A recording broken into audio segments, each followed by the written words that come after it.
ഇറാനിൽ ഇസ്രായേലും അമേരിക്കയും സംയുക്തമായി നടത്തിയ ആക്രമണത്തിൽ മരിച്ചവരുടെ എണ്ണം 500 കടന്നു. 555 പേർ മരിച്ചെന്ന കണക്ക് പുറത്തുവിട്ട് റെഡ് ക്രസന്റ്. നേരത്തെ ഇറാനിലെ മിനാബ് ഗേൾസ് സ്കൂളിൽ ഇസ്രായേൽ നടത്തിയ മിസൈൽ ആക്രമണത്തിൽ കൊല്ലപ്പെട്ട പ്രൈമറി സ്കൂൾ വിദ്യാർത്ഥികളുടെ എണ്ണം 180 ആയി. ഇറാൻ പരമോന്നത നേതാവ് ആയത്തുള്ള അലി ഖമനയുടെ വധത്തിന് പിന്നാലെ പശ്ചിമേഷ്യയിലെ യുദ്ധ സാഹചര്യം അതിരൂക്ഷമായി തുടരുകയാണ്. ഗൾഫ് മേഖലയിലെ US സൈനിക ആസ്ഥാനത്തേക്കും ഇറാന്റെ ആക്രമണം തുടരുന്നു. സൽമാൻ തുറമുഖത്തിന് സമീപമുള്ള തന്ത്രപ്രധാനമായ സമുദ്ര കേന്ദ്രം ഇറാൻ ആക്രമിച്ചു. സൗദി അറേബ്യയിലെ റാസ് തനൂരയിലെ അരാംകോ എണ്ണ ശുദ്ധീകരണ കേന്ദ്രത്തിൽ ഇറാന്റെ ആക്രമണം. ഷാഹിദ് 136 ഡ്രോൺ ആക്രമണം ഉപയോഗിച്ചാണ് ആക്രമണത്തെ തുടർന്ന് റാസ് തനൂര റിഫൈനറി താൽക്കാലികമായി അടച്ചു. ആക്രമണത്തെ തുടർന്ന് റിഫൈനറിയിൽ വൻ തീപിടുത്തമുണ്ടായി. ആളപായമൊന്നും റിപ്പോർട്ട് ചെയ്തിട്ടില്ല. വിവരങ്ങളുമായി രാജേഷ് ശ്രീനിവാസൻ ചേരുന്നുണ്ട്. രാജേഷ്, ഇപ്പോൾ പശ്ചിമേഷ്യയിൽ വലിയ രീതിയിലുള്ള ആക്രമണങ്ങൾ വീണ്ടും തുടർന്നുകൊണ്ടിരിക്കുന്നു എന്നൊരു വിവരമാണ് ലഭിക്കുന്നത്. പലയിടത്തും ആക്രമണവും തീപിടുത്തവും ഒക്കെ ഉണ്ടായിട്ടുണ്ട്. ഇപ്പോൾ ലഭിക്കുന്ന വിവരങ്ങൾ എന്തൊക്കെയാണ്? അരുണിമ, ഇറാനിൽ ഇസ്രായേലും അമേരിക്കയും ചേർന്ന് നടത്തിയ സംയുക്ത ആക്രമണത്തിൽ ഇപ്പോൾ മരിച്ചവരുടെ എണ്ണം 500 കടന്നതായാണ് റിപ്പോർട്ട്. 555 പേർ മരിച്ചെന്ന കണക്ക് പുറത്തുവിട്ടിരിക്കുകയാണ് റെഡ് ക്രസന്റ്. കഴിഞ്ഞ ദിവസം നടന്ന ആക്രമണത്തിൽ ഈ റെഡ് ക്രസന്റിന്റെ ആസ്ഥാനം തകരുന്നൊരു സാഹചര്യം ഉണ്ടായിരുന്നു. തുടർന്ന് ഇന്ന് ഇപ്പോൾ ഇതിൽ മരിച്ചവരുടെ എണ്ണം ഇറാനിൽ ഇസ്രായേലും അമേരിക്കയും ചേർന്ന് നടത്തിയ സംയുക്ത ആക്രമണത്തിൽ മരിച്ചവരുടെ എണ്ണം 555 എന്ന കണക്ക് പുറത്തുവിട്ടിരിക്കുകയാണ്.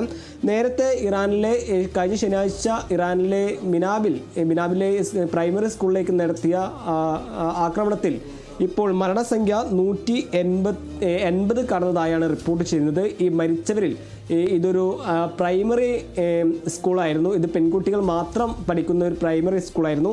ഇതിൽ മരിച്ചവരുടെ എണ്ണം 180 കടന്നതായാണ് വിവരം. ഇറാന്റെ പരമോന്നത നേതാവായിട്ടുള്ള ആയത്തലി ഖമേനിയെ കൊലപ്പെടുത്തിയതിന് പിന്നാലെ നടന്ന ആക്രമണത്തിൽ GCC രാജ്യങ്ങൾക്ക് നേരെയുള്ള അല്ലെങ്കിൽ GCC രാജ്യങ്ങളിലെ അമേരിക്കയുടെ സൈനിക താവളങ്ങൾക്ക് നേരെയുള്ള ആക്രമണത്തിൽ ഇപ്പോൾ നിരവധി നാശനഷ്ടമാണ് റിപ്പോർട്ട് ചെയ്തിട്ടുള്ളത്. ഈ സൗദി അറേബ്യയിലെ പ്രധാനപ്പെട്ട എണ്ണ റിഫൈനറിയിലേക്ക് നടത്തിയ ആക്രമണത്തിൽ ഇപ്പോൾ അവിടെ സ്ഫോടനം നടന്നിരിക്കുന്നു, അല്ലെങ്കിൽ ആളപായം റിപ്പോർട്ട് ചെയ്തിട്ടില്ല എന്നതാണ്. അതേസമയം തന്നെ ഇസ്രായേലും അമേരിക്കയും നടത്തിയ ആക്രമണത്തിൽ ഒരു തിരിച്ചടി എന്നോളമാണ് ഇപ്പോൾ GCC രാജ്യങ്ങളിലേക്ക് ഇറാന്റെ ഒരു തിരിച്ചടി ഘടിപ്പിക്കുന്നത്. ഇന്ന് രാവിലെയോടെ ഈ അമേരിക്കയുടെ പ്രധാനപ്പെട്ട വിമാനം അല്ലെങ്കിൽ യുദ്ധവിമാനം ഇറാൻ തകർക്കുന്നൊരു സാഹചര്യം കൂടി ഉണ്ടായിട്ടുണ്ടായിരുന്നു. അതേസമയം തന്നെ ലെബനനിൽ ഹിസ്ബുള്ള തലവനായിട്ടുള്ള മുഹമ്മദ് റാദ് കൊല്ലപ്പെട്ടെന്ന വിവരമാണ് നിലവിൽ ഇപ്പോൾ ലഭിക്കുന്നത്. ഇസ്രായേലിൻ്റെ ആക്രമണത്തിൽ ഹിസ്ബുള്ള തലവൻ കൊല്ലപ്പെട്ടതായാണ് റിപ്പോർട്ട് ചെയ്യുന്നത്.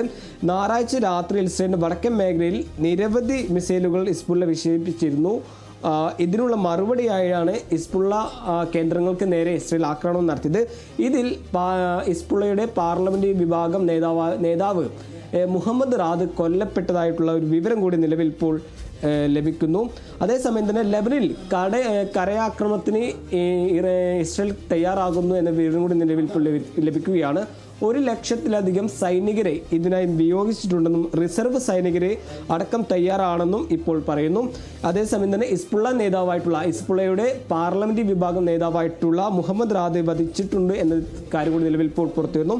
അതേസമയം തന്നെ തെക്കൻ ഇറാനിലെ ഫാർസ് മേഖലയിൽ കഴിഞ്ഞ ദിവസം നടന്ന ആക്രമണത്തിൽ 30 മരണം അല്ലെങ്കിൽ 30 പേർ കൊല്ലപ്പെട്ടിട്ടുണ്ട് എന്ന നിലവിൽ ഇപ്പോൾ പുറത്തു വരുന്നു.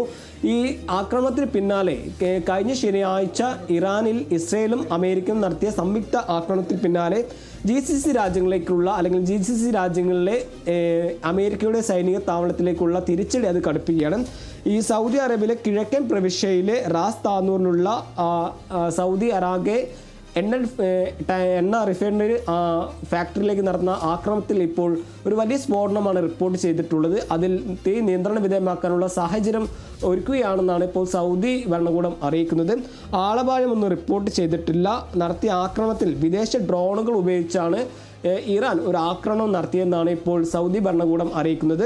അതേസമയം തന്നെ GCC രാജ്യങ്ങളിലേക്ക് നടത്തുന്ന ആക്രമണത്തിൽ അല്ലെങ്കിൽ പ്രത്യാക്രമണത്തിൽ കടുത്ത നിലപാട് തന്നെയാണ് GCC രാജ്യങ്ങൾ അറിയിക്കുന്നത്. അത് കഴിഞ്ഞ ദിവസം നടന്ന ആക്രമണത്തിലും ആ നിലപാട് അറിയിച്ചിരുന്നു. ബഹ്റൈൻ ഭരണകൂടം അടക്കം തങ്ങൾക്കും തിരിച്ചടിക്കാൻ അവകാശമുണ്ട്. അതിൽ സംയോജിത അല്ലെങ്കിൽ സമയം തിരഞ്ഞെടുക്കാൻ ഞങ്ങൾ തയ്യാറാകുന്നു എന്നൊരു മുന്നറിയിപ്പ് ബഹ്റൈൻ അടക്കമുള്ള GCC രാജ്യങ്ങൾ ഇറാന് നേരെ ഉപയോഗിക്കുന്ന ഒരു സാഹചര്യം ഉണ്ടായിട്ടുള്ളത്. ഇറാനിലെ 131 ടൗണിൽ അല്ലെങ്കിൽ സിറ്റിയിലാണ് ഈ ഇസ്രായേലിൻ്റെയും അമേരിക്കയുടെയും സംയുക്ത ആക്രമണം അത് ബാധിച്ചിട്ടുള്ളത്. നിരവധി നാശനഷ്ടങ്ങളും റിപ്പോർട്ട് ചെയ്തിട്ടുണ്ട്. ഈ മരണസംഖ്യ ആണ് ഇപ്പോൾ നിലവിൽ പുറത്തു വന്നിട്ടുള്ളത്. പ്രധാനപ്പെട്ട റെഡ് ക്രസൻറ്റ് കഴിഞ്ഞ ദിവസമായിരുന്നു റെഡ് ക്രസൻറ്റിൻ്റെ ആസ്ഥാനം ഇസ്രായേൽ ആക്രമണത്തിൽ തകർന്നത്. ഇതിന് പിന്നാലെയാണ് ഇപ്പോൾ മരിച്ചവരുടെ എണ്ണം 555 കടന്നെന്ന റിപ്പോർട്ട് റെഡ് ക്രസൻറ്റ് മുന്നോട്ട് വയ്ക്കുക അല്ലെങ്കിൽ പുറത്തു വിടുന്നു. ഇതിൽ കഴിഞ്ഞ ശനിയാഴ്ച നടന്ന ആക്രമണത്തിൽ മിനാബിലെ പ്രൈമറി സ്കൂളിലേക്ക് നടന്ന ആക്രമണത്തിൽ മരിച്ച കുട്ടികളുടെ എണ്ണം 180 കടന്നതായും ഇപ്പോൾ ഇറാൻ സ്ഥിരീകരിക്കുന്നു. എന്തായാലും 4 ദിവസത്തിലധികം നീണ്ടുനിന്ന ഈ ആക്രമണത്തിൽ കഴിഞ്ഞ ശനിയാഴ്ച രാവിലെ തുടങ്ങിയ ആക്രമണത്തിൽ ഇതുവരെ മരിച്ചവരുടെ എണ്ണം 555 കടന്നെന്ന ഒരു സ്ഥിരീകരണമാണ് ഈ നിമിഷത്തിൽ പുറത്തു വരുന്നത്.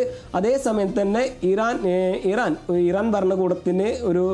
ഭരണകൂടം താഴെ ഇറങ്ങുന്നവരെ തങ്ങൾ ആക്രമണം നടത്തുമെന്നായിരുന്നു അമേരിക്കൻ പ്രസിഡന്റായിട്ടുള്ള ട്രംപ് മുന്നോട്ട് വയ്ക്കുന്ന പ്രധാനപ്പെട്ട ഒരു വാദം. എന്തായാലും പ്രധാന രാജ്യങ്ങളിലേക്കുള്ള ഇറാന്റെ ആക്രമണം തുടരുകയാണ്. പ്രധാന GCC രാജ്യങ്ങളെ ലക്ഷ്യം വെച്ചിട്ടുള്ള അല്ലെങ്കിൽ GCC രാജ്യങ്ങളിലെ അമേരിക്കയുടെ സൈനിക താവളങ്ങൾക്ക് നേരെയുള്ള ആക്രമണത്തിൽ അത് തുടരുകയാണ്. അത് പ്രധാനമായും കഴിഞ്ഞ ദിവസം നടന്ന ആക്രമണത്തിൽ ഇറാന്റെ പരമോന്നത നേതാവായിട്ടുള്ള ആയത്തൊലി ഖമേനി കൊല്ലപ്പെട്ടിരുന്നു. ഇതിനൊരു തിരിച്ചടി എന്നോളമാണ് ഈ സൈനിക താവളങ്ങളിലേക്ക് അമേരിക്കയുടെ സൈനിക താവളങ്ങളിലേക്ക് ഇറാൻ ഒരു തിരിച്ചടി ശക്തമാക്കുന്നത്. അരുണിമ. ശരി, വ്യക്തമാണ് രാജേഷ്. ഇറാനിലും ഇസ്രയേലും അമേരിക്കയും സംയുക്തമായി നടത്തിയ ആക്രമണത്തിൽ മരിച്ചവരുടെ എണ്ണം 500 കടന്നിരിക്കുന്നു എന്നൊരു വാർത്തയാണ് ഇപ്പോൾ ലഭിക്കുന്നത്. 555 പേർ മരിച്ചെന്ന കണക്ക് പുറത്തുവിട്ടിരിക്കുകയാണ് റെഡ് ക്രസൻറ്റ്. നേരത്തെ ഇറാനിലെ മിനാബ് ഗേൾസ് സ്കൂളിൽ ഇസ്രായേൽ നടത്തിയ മിസൈൽ ആക്രമണത്തിൽ കൊല്ലപ്പെട്ട പ്രൈമറി സ്കൂൾ വിദ്യാർത്ഥികളുടെ എണ്ണം 180 ആയിട്ടുണ്ട്. ഇറാൻ പരമോന്നത നേതാവ് ഖമനേയുടെ വധത്തിന് പിന്നാലെ ഇപ്പോൾ പശ്ചിമേഷ്യയിലെ യുദ്ധ സാഹചര്യം അതിരൂക്ഷമായി തന്നെ തുടരുകയാണ്. കൂടുതൽ വിവരങ്ങൾ നൽകിയത് രാജേഷ് ശ്രീനിവാസനാണ്.